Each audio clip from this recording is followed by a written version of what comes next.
আসসালামু আলাইকুম। আজকের বিষয় হলো ফেতরা নিয়ে আলোচনা। আমরা ফেতরা দিব টাকা দিয়ে না গম দিয়ে না কোনো পণ্য দিয়ে, সেই বিষয়ে আজকে আমরা বাংলাদেশের বড় বড় 5 জন আলেমদের মুখ থেকে শুনবো এবং কি সঠিক ফয়সালা আমরা ওনাদের মুখ থেকে শুনবো। তো দেরি না করে চলেন সবাই শুনি।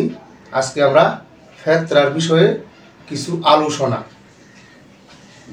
1 নাম্বার, ফেতরা কোনোদিনই টাকা দিয়ে আদায় হবে না।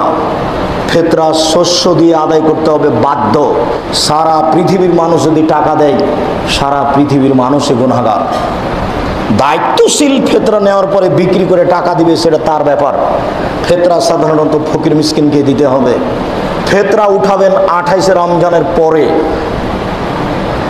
28শে রমজানের আগে নয়। 28শে রমজান, 29শে রমজান, 30শে রমজান আর ঈদের দিন, ঈদের পরে হোক আগে হোক, যেভাবে সুবিধে সেভাবে বন্টন করবেন।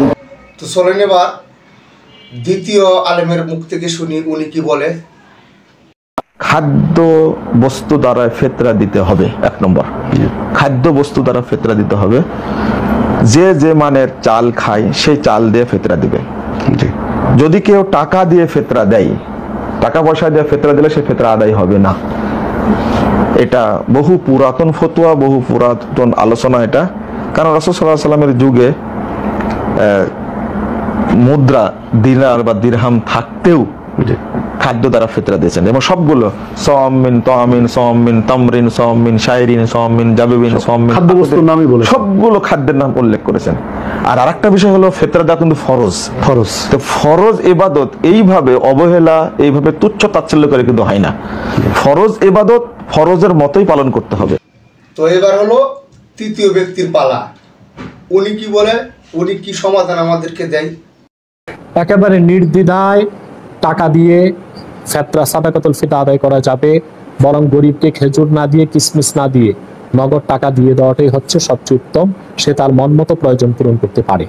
অতএব সেই ক্ষেত্রে আমরা যদি কোনো খাদ্য বিতরণ করে থাকি, খেজুর কিংবা গম কিংবা কিসমিস, তাহলে দেখা যাবে সেটা যেটা তাদের প্রয়োজন সেটা তারা মেটাতে পারছে না, আবার তাদেরকে এগুলো বিক্রি করতে হবে এবং সঠিক মূল্যও পাবে না। অতএব সর্বোত্তম হচ্ছে যে নগদ টাকাটাই সাদাকা হিসেবে আদায় করে দিবে, তাতে কোনো সমস্যা নেই। উনি কি সমাধান আমাদেরকে দেয় সেটাও তো আমাদেরকে শোনার বিষয়। শুনি। টাকা দিয়ে ফিতরা দেওয়া জায়েজ আছে কিনা।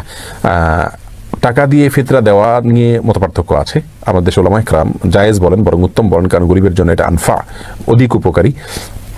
আর এই যুগে বিশেষ করে রাসূল আকরাম সাল্লাল্লাহু আলাইহি ওয়াসাল্লামের যুগে যেরকম খাদ্য এবং পণ্য দিয়ে পণ্য কেনা বেচার ছিল, এখন হলো মুদ্রার দ্বারা বিনিময়ের সময়। সেই যুগে ওইটা দিয়ে বেশি বিনিময় হতো, বিধায় তারা সেটা দিয়ে বিনিময় করতেন। তার খাদ্য, খাবার, পণ্য দিয়ে পণ্য কেনা বেচা এটা হতো। নকুদের বা মুদ্রার লেনদেন খুব একটা হতো না, কম হতো। এই যুগটা হয়ে গেছে তার উল্টা সম্পূর্ণ। অতএব গরিবের জন্য এই দিনের, ঈদের দিনের খাবারের প্রয়োজনে আপনার খাদ্যের মূল্য দিলেও আদায় হয়ে যাবে। এটা আমাদের উলামায়ে কেরামের মত এবং এই মতকে কোনোভাবেই উড়িয়ে দেওয়া যাবে না, বরং এই মতের ভিত্তি অত্যন্ত শক্তিশালী, মজবুত। আর এর বাইরে যারা মনে করেন যে রাসূল করিম সাল্লাল্লাহু আলাইহি ওয়াসাল্লাম খাদ্যের কথা বলেছেন, খাদ্য দিয়েছেন, মুদ্রা দেননি, তো কোনো সাহাবীরাও দিয়েছেন মুদ্রা, এরকম কোনো প্রমাণ নাই। সে যুগে আসলে মুদ্রার প্রচলন এভাবে ছিল না সচরাচর, যাই হোক মানে কম ছিল। তো তারা দেননি যেহেতু, সরাসরি যদি কেউ খাদ্য দেয় তাহলে সরাসরি হাদিসের উপরে আমল হলো, সেটাও উত্তম সন্দেহাতীতভাবে। বিশেষ করে যদি সরাসরি খাদ্য দিলে গরিবের উপকার হয়, তাহলে সেক্ষেত্রে আমাদের দেশের প্রেক্ষাপটে আমরা বলতে পারি বিশেষ করে খাদ্য দিলে অবশ্যই উপকার হবে। আরব দেশগুলোতে খাদ্য অর্থাৎ চাউল দেওয়া হয়, কিন্তু চাউল দিতে গিয়ে আমরা দেখি যে প্রচুর পরিমাণে অপচয়, অপব্যয় এবং মিসইউজ হয়। কারণ হলো গরিবরা এত বেশি চাউল পায় যে সেখানে তো চাউলের অভাব মানুষের খুব একটা বেশি নাই, এগুলো পরে আরও তারা কম দামে বিক্রি করে দেয়। তো এরকম পরিস্থিতির চাইতে আমাদের দেশে আবার খাদ্যের অভাব প্রচুর পরিমাণে আছে, তো আমরা এখানে খাদ্য দিলে সবচেয়ে উত্তম। এবার সর্বশেষ মিজানুর রহমান আজহারী হুজুর, উনি আমাদের কি সিদ্ধান্তটা দেয় সেটাও তো আমাদেরকে শোনার বিষয়। এবারে আমরা জানবো কি দিয়ে সাদাকাতুল ফিতর আদায় করব। হাদিস, সাদাকাতুল ফিতরের সম্পর্কিত যে হাদিসগুলো আছে, এই হাদিসগুলো যদি আমরা পর্যালোচনা করি তাহলে দেখব যে খাবার দিয়ে আদায়ের কথা বলা হয়েছে। সাদাকাতুল ফিতরের হাদিসগুলো যদি আমরা একটু পর্যালোচনা করি দেখব যে 5 ধরনের খাবার দিয়ে আদায় করতে বলা হয়েছে। গম, জব, তারপরে খেজুর, পনির এবং কিশমিশ, এই 5টি খাবার দিয়ে আদায় করতে বলা হয়েছে। আবু সাঈদ আল খুদরি রাদিয়াল্লাহু তাআলা আনহু বর্ণনা করেন, সহিহ মুসলিমের বর্ণনা, যে কুন্না নুখরিজু যাকাতাল ফিতরি সাআন মিন তাআম, আমরা খাবার দিয়ে সাদাকাতুল ফিতর আদায় করতাম। It should be food item. এবং সে খাবারগুলো কি ছিল আমরা বলেছি যে গম, জব, খেজুর, পনির এবং কিশমিশ। কতটুকু পরিমাণ আদায় করতে হবে? 1 সা। 1 সাতে কতটুকু? আমরা কৃষিজ সম্পদের জাকাত বা ফসলের জাকাতের আলোচনা আমরা বলেছি যে 1 সার পরিমাণ কত, এ নিয়ে অনেক মতভেদ আছে। কেউ বলেছেন 2 কেজি 40 গ্রাম, কেউ বলেছেন 2 কেজি 400 গ্রাম, 600 গ্রাম, 3 কেজি এবং সর্বোচ্চ হানাফি মাযহাবে যেটা সাজেস্ট করা হয় 3 কেজি 300 গ্রাম পর্যন্ত কিন্তু মতামত আছে। তো আমরা এখানে এটাই সাজেস্ট করলাম যে 3 কেজি 300 গ্রাম পরিমাণ খাবার আপনি সাদাকাতুল ফিতর হিসেবে দিয়ে দিবেন। আমাদের বাংলাদেশে যেহেতু প্রধান খাবার হচ্ছে ভাত, মানে চাল, আপনি চাল দিয়ে আদায় করলে এটা ফুড আইটেমের অন্তর্ভুক্ত। সো খুব সুন্দরভাবে আপনার সাদাকাতুল ফিতর আদায় হয়ে যাবে ইনশাআল্লাহুল আজিজ। 1 সা পরিমাণ চাল। সা হিসেব করবেন কিভাবে? 1 সাতে হয় 4 মুদ। আই রিপিট, আমি আবারও বলছি, 4 মুদে হয় 1 সা। এখন 1 মুদ কত?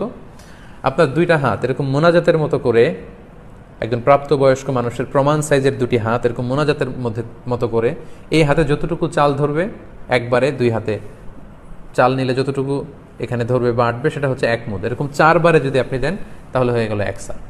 আপনার নিজ হাত দিয়ে এরকম 4 বারে হিসেব করেও আপনি করতে পারেন, অথবা হানাফি মাযহাবের যে প্রেসক্রাইব করা হয়েছে 3 কেজি 300 গ্রাম, সেই হিসাবেও আপনি 3 কেজি 300 গ্রাম চাল দিলে আদায় হয়ে যাবে ইনশাআল্লাহুল আজিজ।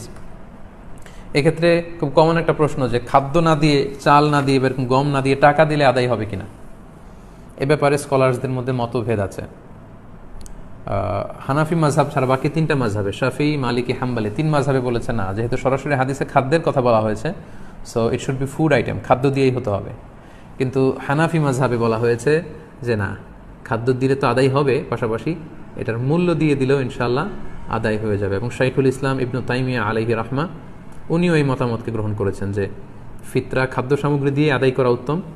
তবে এমন যদি হয় পর্যাপ্ত খাদ্য পাওয়া যাচ্ছে না, কিংবা ঈদের নামাজের সময় হয়ে গিয়েছে, এখনও আমি আদায় করিনি, এখন কোথায় আমি গম পাবো, চাল পাবো, কখন মাপবো, কখন দিব, আমি তখন টাকা দিয়ে দিলাম, আদায় হয়ে যাবে। অথবা গরিবদের মাসলাহা, যেহেতু এটা গরিবের হক, এবং গরিবদের মাসলাহা যদি এখানে থাকে যে তাদের যদি টাকা দিলেই বেশি উপকার হয়, তখন টাকা দেওয়াটাই উত্তম হবে এবং দিলে আদায় হয়ে যাবে ইনশাআল্লাহ।